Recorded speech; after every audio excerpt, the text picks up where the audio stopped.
The subactivity position and justify is about putting a problem into its context and clarifying why it's important.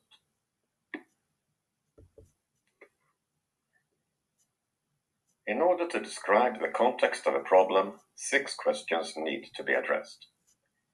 In which practice does the problem appear? Who are the stakeholders of the practice? What's the purpose of the practice? What are the main activities? What's the environment of the practice? And what are the negative consequences of not addressing the problem? When these questions have been answered, it will be much easier to explain why the problem is important, that is, to justify it. Here's a small exercise.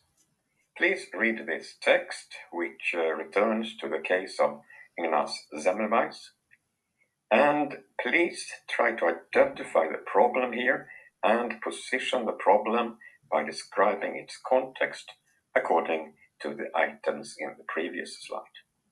Please take a couple of minutes on this before moving on to the next slide.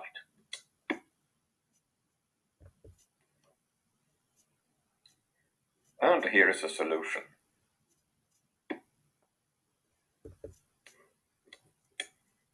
When you have positioned the problem, it's time to justify it. That is to ensure the problem is important and worthwhile to address.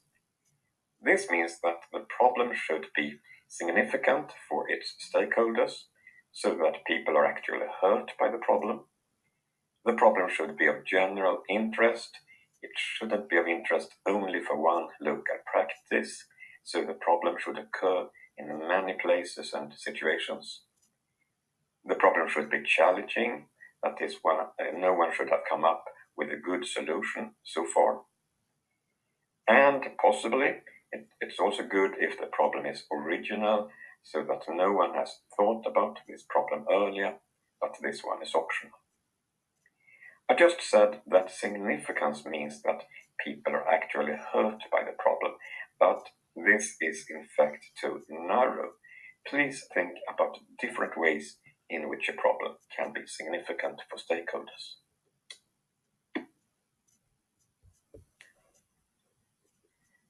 Here's another exercise.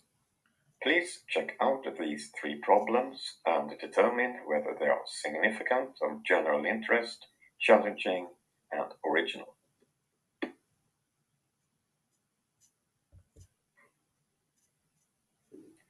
And here is one possible solution.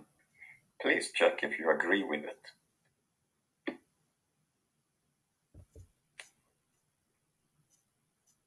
The subactivity Find Root Causes is about going below the surface and drilling deeper and identifying the causes of the problem that was initially perceived.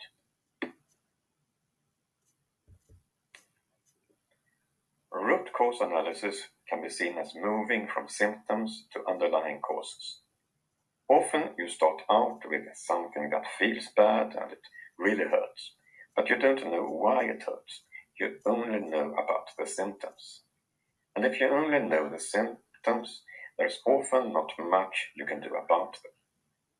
But if you understand the underlying causes for the symptoms, then you can often address these ones and thereby solve the problem. And this is what root cause analysis is all about. And you perform root cause analysis by identifying, understanding, and representing underlying causes.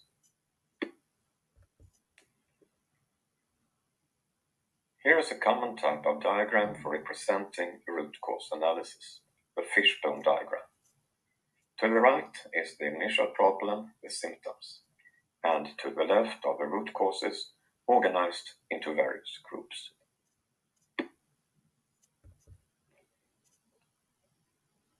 Finally, a few words about reframing problems, that is, ensuring that you work on the right problem before you solve it. Sometimes you start out with an original problem, you try to solve it, but it turns out that it's very difficult.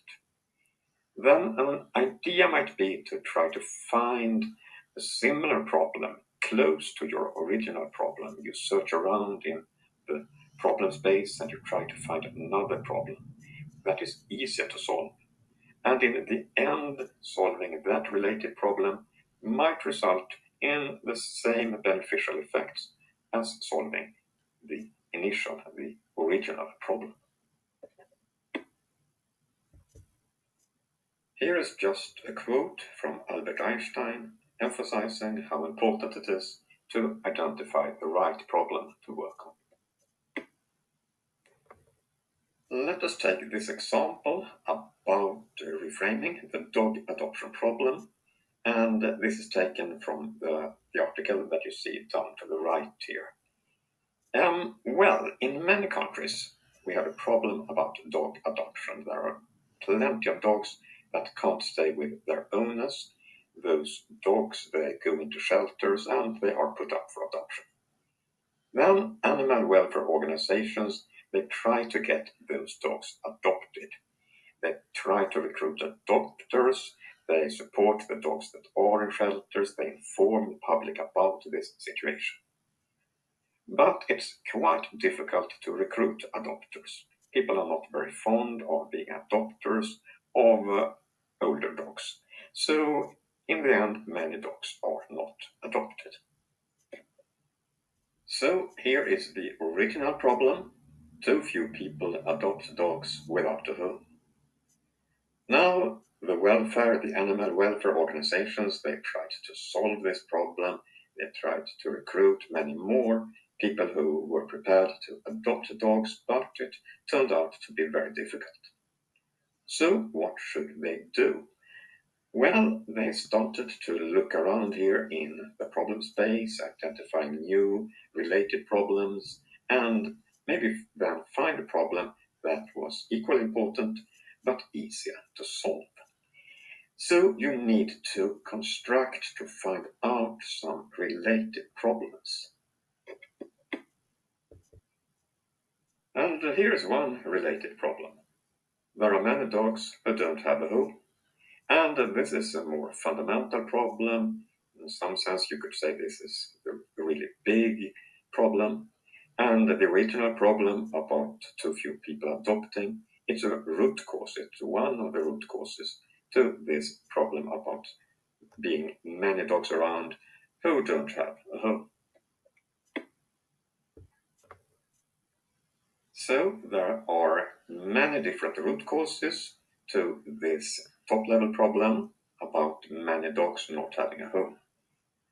One of the most important other root causes is that many people deliberately relinquish their dogs. They let their dogs free and they don't want to support them anymore. But people don't relinquish their dogs because they're bad or evil people. There are more practical reasons for this. So one root cause to this problem is simply that many people are too poor to keep their dogs. That's a root cause.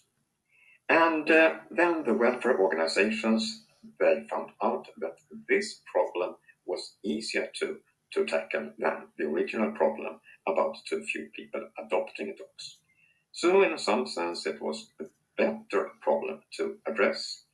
And in the end, the effects of addressing that problem was really big, and it resulted in many more dogs having a home. So, to summarize, we can see that we started with one original problem, then we looked around in the problem space, we associated the different problems as root causes, and then we arrived at the reframed problem that is close to, but in many senses also very different from the original problem, and we found out that this reframed problem is easier to address, easier to tackle.